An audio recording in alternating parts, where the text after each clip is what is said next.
Hi hello नमस्कार मंडळी, राम राम. मी अश्विनी आणि तुम्ही बघताय आज काय विशेष.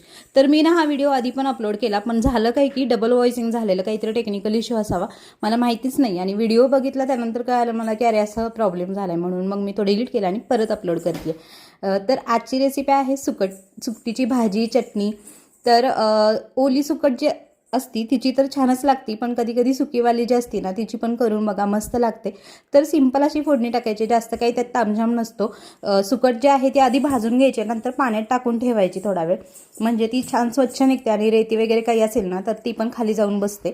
आणि फोडणीसाठी काय करायचं तर मोठासा एक कांदा घ्यायचा आणि त्याला ब्राऊन रंगाचा होईपर्यंत चांगला परतून घ्यायचा. नंतर टोमॅटो टाकायचं, हळद, आपलं लाल तिखट म्हणजेच घाटी मसाला आणि चवीनुसार मीठ टाकायचं आणि व्यवस्थित असं स्मॅश करून करून चांगली चटणी बनवून घ्यायची त्याची, म्हणजे फोडणी. ती तयार झाली की नंतर आपली धुवून घेतलेली सुकट आहे ना ती ॲड करायची आणि व्यवस्थित असं सगळं परतून घ्यायचं. एकत्र झालं की त्यानंतर पाण्याचे 1-2 हापके देऊन वाफ काढून काढूनच आपल्याला ही सुकट आहे ना ती तयार करून घ्यायची आहे. तर इथंच तुम्ही पाणी जास्तीचं ॲड केलं ना तर सुकटीचं कालवण पण बनतं, ते पण मस्त लागतं चपाती किंवा भातासोबत.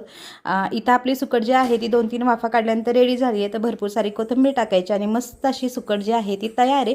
भाजीसोबत, भाकरीसोबत किंवा अगदी भातासोबत सुद्धा तुम्ही खाऊ शकता. मी थोडंसं तेल ॲड केलं आहे वरतून, त्यामुळे अजून चमचमीत लागते.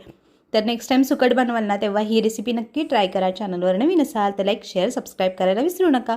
परत भेटू अशाच एखाद्या चमचमीत आणि झणझणीत रेसिपीसोबत. तोपर्यंत मस्त खा, स्वस्त रहा आणि आपल्या आज काय विशेष या चॅनलला सबस्क्राईब करून जा. धन्यवाद.